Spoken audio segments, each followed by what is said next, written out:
Tere kõigile, mina olen Michael Astur ja te olete vaatamas Asturi astroloogiat.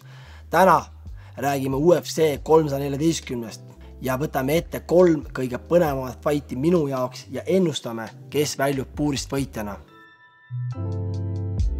UFC 314 toimub Miamis 13. aprillil, meie muidugi saame vaadata 14. aprilli kas siis varahommikul või päeval, mil oled üles ärganud.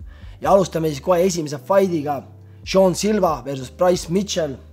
Aga Sean Silva siis, mehel on 4 võitu järjest UFC-s, enamus tulnud lõpetusega, hiljuti tuleb just suurelt TKO võidult esimeses raundis ja pluss tuli ta Contender Seriesis UFC-s, nii et mees on kõva runni peal ja tema vastane Bryce Mitchell siis tegi comeback fighti Kron Gracie vastu, kus lõpetas Kron Gracie 3. raundis tugevate küünarnukkidega maas, aga enne seda raske knockouti kaotus Josh Emmeti vastu, nii et praegu nende 2 mehe vahel käib kõva sõnasõda või öelda, et Sean Silva natuke kiusab Bryce Mitchell, kuna Bryce on lamemaa usku meil, siis Sean Silva võttis pressikonverentsil kaasa maakera ja käskis Bryce Mitchell seda vaadata, aga Bryce ei olnud nõus, nii et seal pluss veel mehed räägivad omavahel mingit usu teemal, nii et see tuleb kõva andmine kindlasti.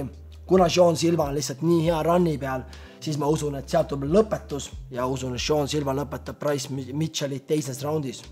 Järgmine fight siis Paddy Pimblett versus Michael Chandler.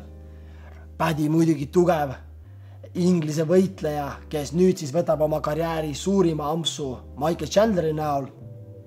Mehel on 6 võitu UFC-s, viimati kaotas 2018. aastal Cage Warriorsis ja peale seda on olnud korraliku runni peal ja nüüd tema vastu tuleb siis kogenud võitleja Michael Chandler, kes tuleb 2 fighti kaotuse pealt, kaotas ta siis Oliveirale viimati ja enne seda veel Dustin Poirieri vastu. UFC-s tal 6 fighti, rekord pole päris see, mis oodati temast, 2 võitu, 4 kaotus. Muidugi Chandler on arvan kõige tuntud viimasel uudistes sellega, et ootas Conor McGregori fighti viimased 2 aastat, mida ei tulnud, sest Conor mängis temaga lihtsalt lolli.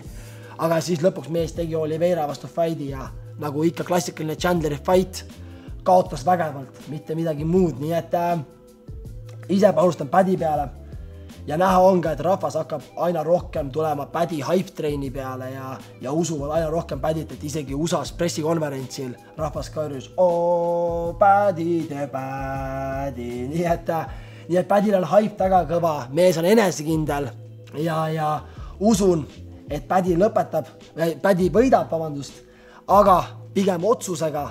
Chandler pole mees, keda on lihtne ära lüüa, nii et ennustan Paddy võitu otsusega ja siis juba Paddyl tuleb title eliminator fight, ma arvan, kellegiga sealt, kes on esimesel või teisel kohal rankingus. 3. fight, peamatš muidugi, Alexander the Great Volkanovski on tagasi ja võtab ette noore tõusva tähe Diego Lopese, noore, niivõrd kuivõrd noorem kui Volkanovski.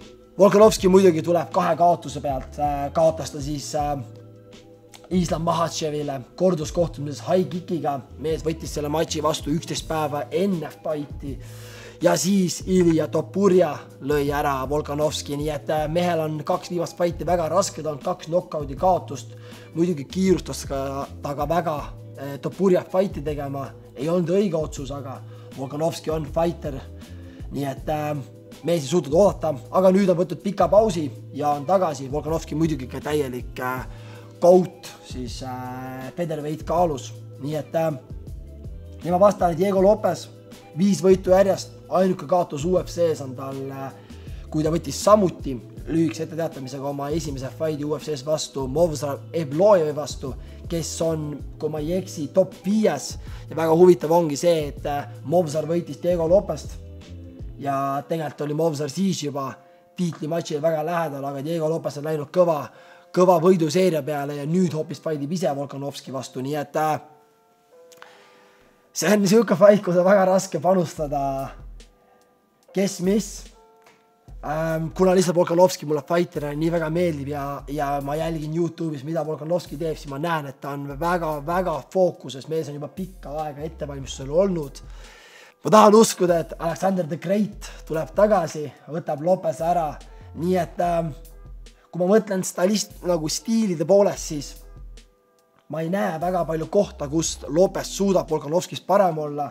Kui me võtame selle, et Brian Ortega viis Volkanovski maha, sai väga tugeva giljotiini peale ja Volkanovski ei täppinud, siis nüüd Lopez, ma ei taha uskuda, et suudab teha midagi, mida Brian Ortega maas ei suuda teha.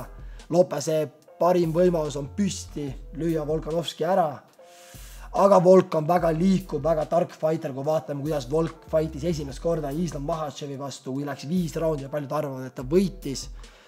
Siis ma panustan oma ühe lemmikfighteri peale, ehk siis ma usun, et Aleksandr Volkanovski tuleb uuesti featherweighti kaalu championiks ja usun, et see tuleb ilusalt 5 raundi fight, nii et Volkanovski kohtunike otsusega. Ja siin see on. Need on siis minu UFC 314 ennustused. Ehk siis ütlen, Sean Silva lõpetab Bryce Mitchelli, Paddy the Paddy võidab Chandlerit otsusega ja Volkanovski tuleb uuesti championiks. Aitäh kõigile vaatamast, jätke kommentaarisse, mis teie arvate ja näeme juba järgmises episoodis Asturi astroloogiaga. Aitäh teile!